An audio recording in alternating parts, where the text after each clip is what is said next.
My name is Holly.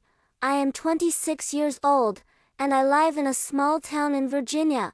The town is quiet and slow, most people know each other.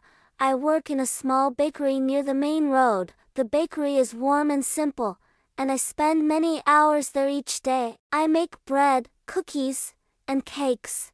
In the mornings, I serve coffee to people on their way to work. It is not a big job, but it helps me live.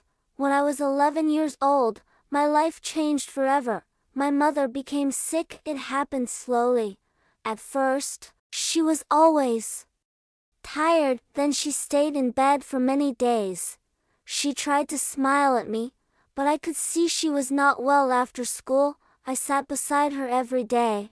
I held her hand and talked about small things. I hoped she would get better, but she did not. One cold morning, she closed her eyes and never woke up. I remember that day clearly.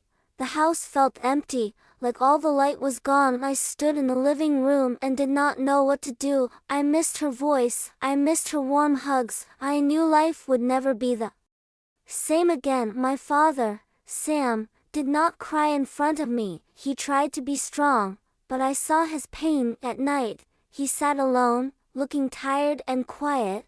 From that day on, he took care of me by himself. He worked long hours at a small store. He cooked simple meals, washed dishes, and cleaned the house. Every evening, he helped me with my homework. Even when he was tired, he told me he was proud of me. I wanted to make him happy. I studied hard and dreamed of a better future for both of us. Years passed. I finished high school and went to college. My father was proud of me and told me to learn new things. I studied business and hoped to find a good job one day. I wanted to earn enough money so my father could rest. But during my second year of college, my father became sick. It happened slowly. First, he felt weak. Then he stopped going to work. Doctors could not find the cause. He grew thinner and moved slowly.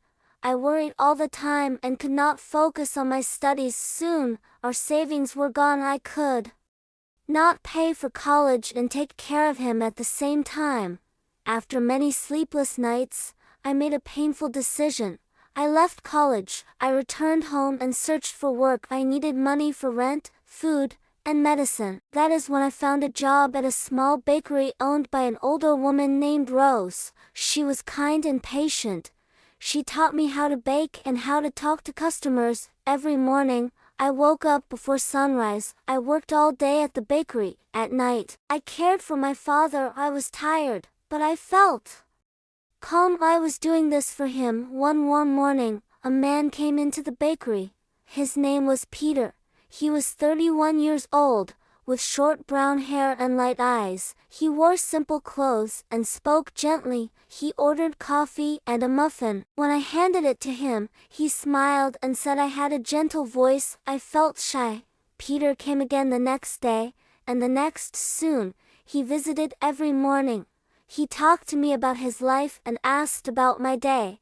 He made my mornings feel lighter. One afternoon, he invited me for a short drive to a river outside town. At first, I said no, but after thinking for days, I agreed. The evening was peaceful, the river was calm, and the air felt fresh. When I almost slipped, Peter held my arm. He told me I was strong. No one had ever said that to me before. Over time, he brought flowers and small gifts. He listened carefully when I spoke. I felt safe with him. One night, he told me he liked me and asked for my answer.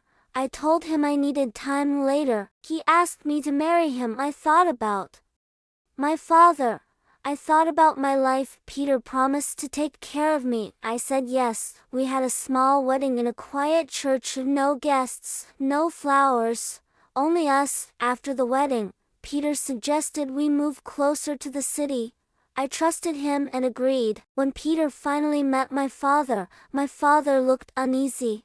He said he had seen Peter shouting at someone before. Peter told me it was nothing. I believed him, but after some months, Peter changed. He came home late. He spoke coldly. One day, he shouted at me over bread. Then one morning, he said we were going to the city. Instead, He drove to an empty warehouse. 2 men arrived. They pulled me from the car. Peter did nothing. I was taken away. I was forced to work in a house with other women. We were watched all the time. One guard noticed my fear. After many days, he helped me escape.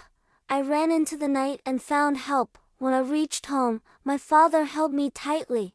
He had been waiting every day. The next morning, the news showed Peter's face. He had been arrested. I felt cold, but safe. I was home. My father made tea and told me I could rest.